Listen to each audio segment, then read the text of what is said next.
الرحیم نحمدہ و نصلی علی رسولہ الکریم۔ بعض مکان برکت والے ہوتے ہیں اور ان مکانوں میں جب کوئی عمل کیا جاتا ہے تو عمل کی قیمت بڑھ جاتی ہے۔ جیسے مسجد ہے،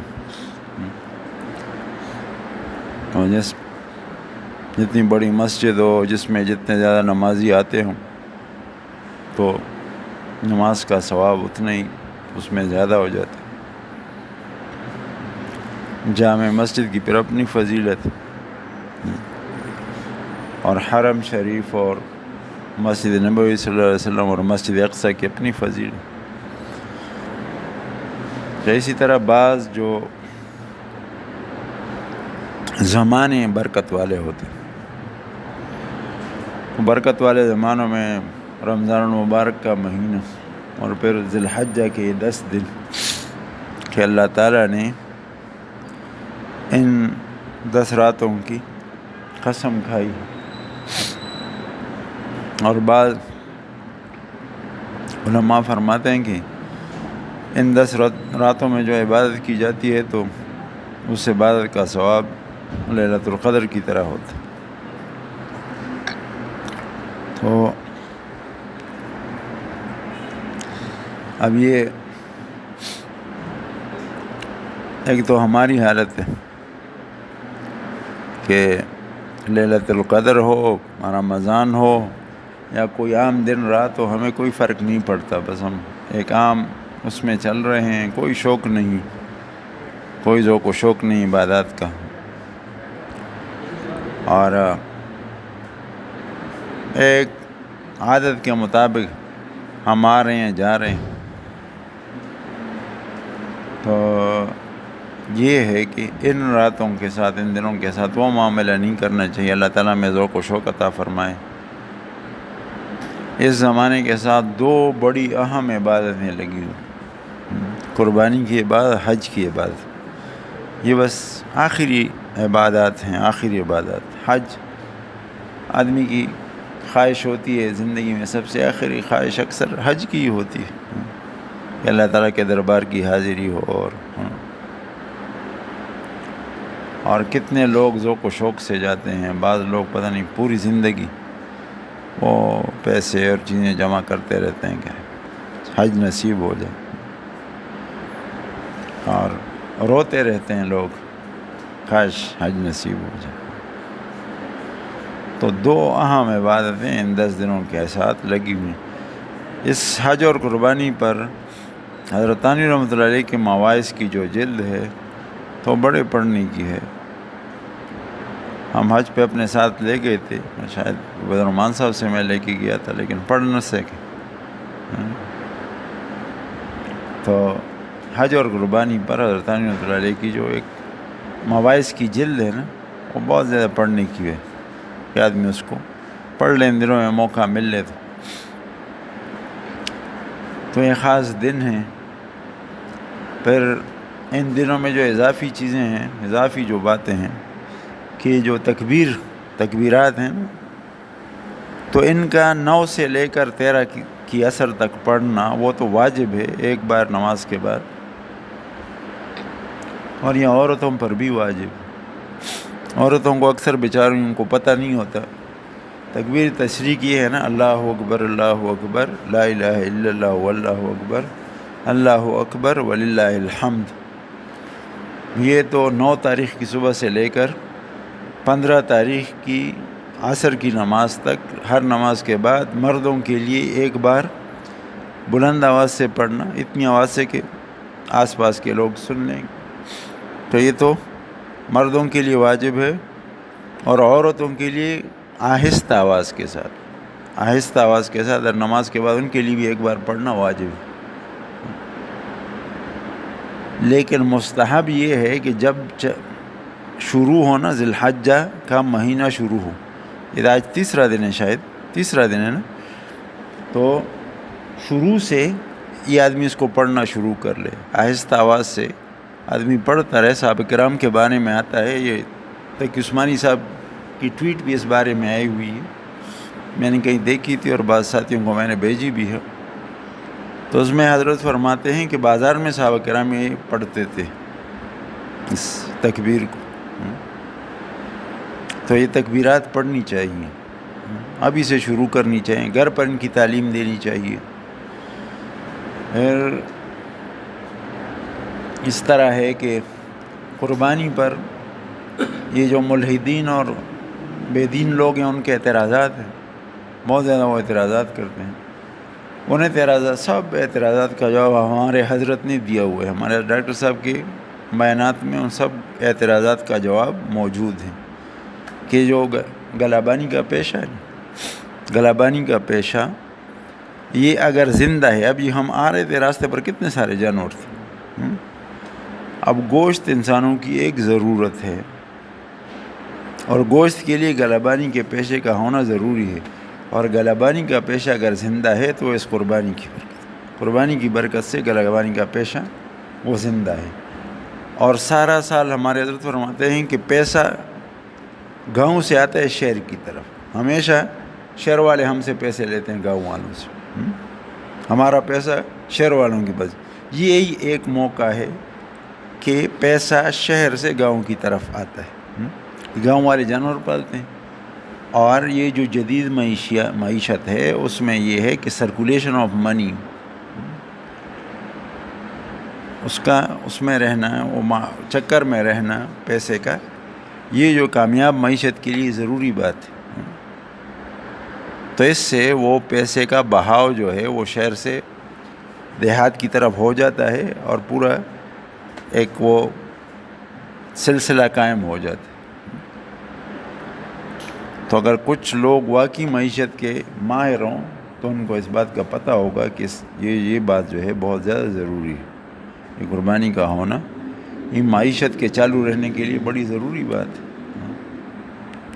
پھر یہ ہے کہ بعض ایسے خاندان ہوتے ہیں، بعض ایسے لوگ ہوتے ہیں کہ وہ سال بھر میں گوشت ان کو نہیں ملتا. ہمارے حضرت ڈاکٹر نسیم صاحب وہ جب سرکاری ملازم تھے، انٹی اسپیشلسٹ ہیں، تو وہ اکثر عید کے دن اپنی ڈیوٹی لگاتے تھے، اس لیے کہ بعض لوگوں کا گوشت پھنس جاتا ہے.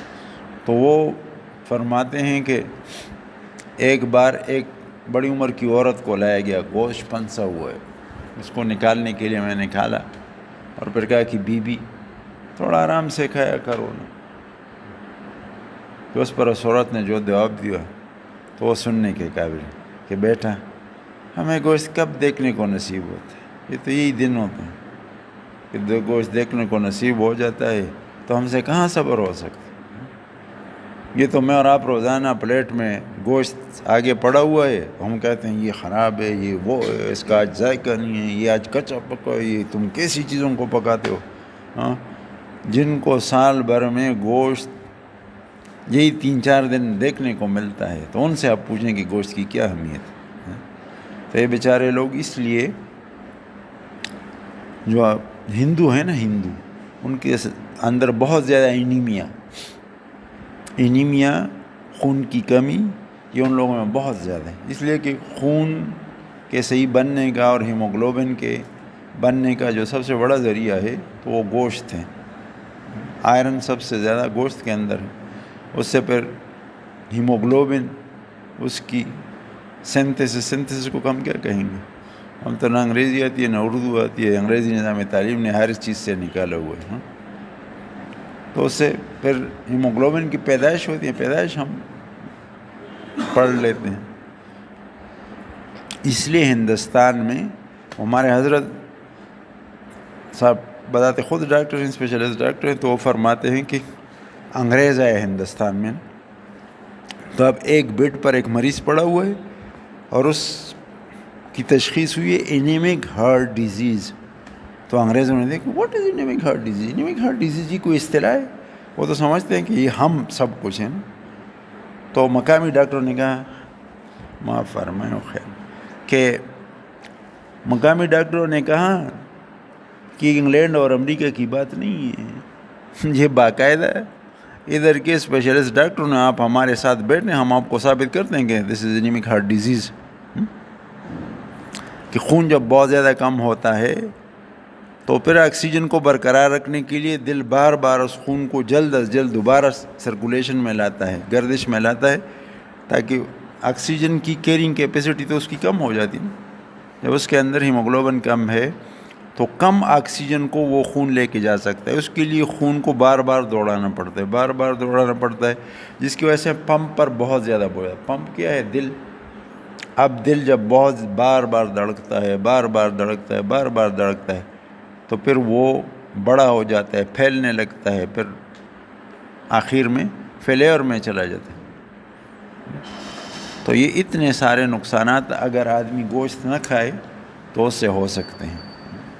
تو غریب آدمی گوشت کدھر کھائے؟ تو اس کے لیے تو یہی قربانی کے دن. تو یہ صحت کا بہت بڑا فائدہ ہے مسلمانوں کو ہے کہ عید کے دنوں میں مفت گوشت ان کو مل جاتا ہے، جس کی وجہ سے ان سال کے لیے ان کی صحت بحال رہتی. پھر گوشت کا جو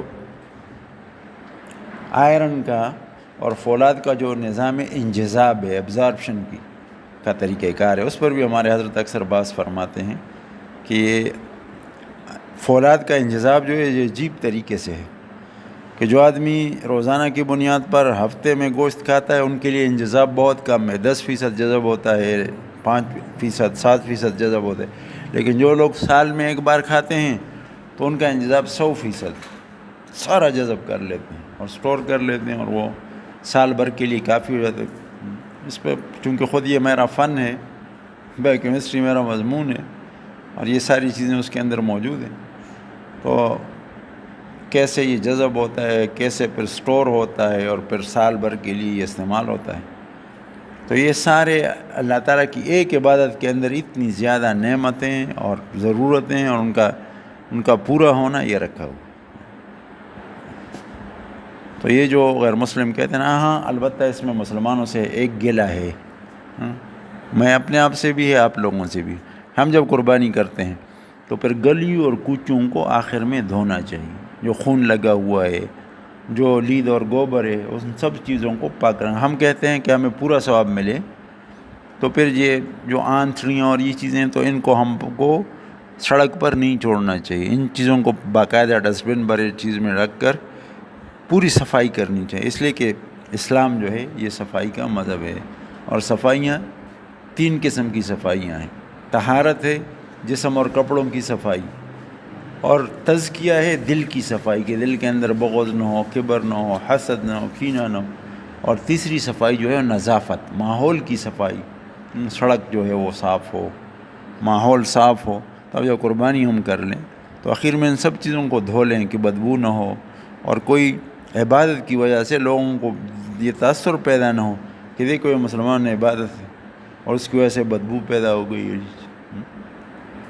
تو اس بات کا اہتمام کرنا چاہیے، لیکن اس کی وجہ سے عبادت کو چھوڑنا وہ جو ہے وہ ناجائز ہے. اس دن اگر آدمی 1 کروڑ روپے خرچ کر لے اور ایک آدمی قربانی کر لے تو 1 کروڑ کے صدقے والا قربانی والے کو نہیں پہنچ سکتا، اس لیے کہ اس دن کو اللہ تعالیٰ آپ سے خون کی قربانی وہ چاہتا ہے کہ خون کو گرا دیا جائے.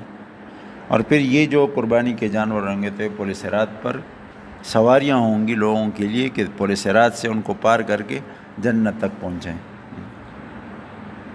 قربانی بنیادی طور پر ایک جذبہ کو پیدا کرتی ہے، اور قومیں جو ہیں وہ جذبے سے زندہ رہتی، جان دینے کا جذبہ. تو جس وقت ہم جانور کو قربانی کر رہے ہوں تو اس وقت یہ نیت ہو کہ اگر اللہ تعالیٰ کا حکم میری ذاتی قربانی کے لیے آیا، میری ذاتی قربانی کا مطالبہ مجھ سے ہوا تو میں جان قربان کروں گا، میرے بیٹے کی قربانی کا تقاضا ہوا تو بیٹے کو قربان کروں گا، بیوی کے قربان کرنے کا، تمام خاندان کو اللہ کے دین پر قربان کرنے کا اگر وقت آیا تو سب کو قربان کروں گا، اور اس نیت سے شریف پھیرے تاکہ یہ جذبہ بیدار ہو. صحیح ہے؟ تو اس جذبے کو بیدار کرنے کے لیے یہ قربانی ہے. تو پھر آدمی مسائل کو بھی پوچھے کہ ضروری مسائل وہ ہمیں یاد ہوں. اللہ تعالیٰ شان سے عمل کرنے کی توفیق عطا فرمائے. سبحان اللہ، نشہد ان لا الہ الا اللہ.